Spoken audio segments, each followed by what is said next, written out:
সবসময় চেষ্টা করি হাজব্যান্ডের পছন্দ মতো খাবার বানানো, যে জিনিসটা ও সবচেয়ে বেশি পছন্দ করে বা ওর ভালো লাগে। তো এই যে দেখেন আজকে আমি সৌদি আরবে ছোটো ছোটো এক টাইপের ফাতায়ার পাওয়া যেত, ফাতায়ার বলে সৌদি আরবে। তো ওরকম টাইপের আজকে বানিয়েছিলাম হাজব্যান্ডের পছন্দ মতন। তো একটুখানি আপনার সাথেও শেয়ার করলাম। আমি এই যে দেখেন আলাদা আলাদা টাইপের বানিয়েছিলাম। একটা বানিয়েছিলাম জুবনা দিয়ে, আর যেটা ডোটা বানিয়েছিলাম পিৎজা ডোর মতো করে। তো আমার হাজব্যান্ড এইটা খুবই পছন্দ করে, আমি প্রায় প্রায় বানাই, তো আজকেও বানিয়েছিলাম। তো এই যে দেখেন বানানোর পর এখানে চিকেন দিলাম, বিফ দিলেও ভালো লাগে, চিকেন দিলেও ভালো লাগে। তারপর ইচ্ছা মতন মজুরালা দিয়ে তারপরে এই যে দেখেন হয়ে গেছে।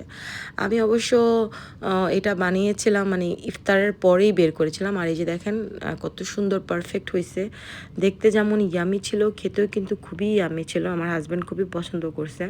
তো অলরেডি ইফতার শুরু হয়ে গিয়েছিল, বাট এটা আমি পরে আনছি যেন গরম গরম খাওয়া যায়। তো খুবই সুন্দর আর খুবই ইয়ামি একটা জিনিস। যদি কারো রেসিপি লাগে অবশ্যই বলবেন, আমি কখনো চেষ্টা করব শেয়ার করার জন্য। এইটা ফাইনাল লুক। তো বাচ্চাদের সাথে সবার সাথে ইফতার করতেছিলাম। ভালো থাকবেন সবাই। আজকে 22 রমজান।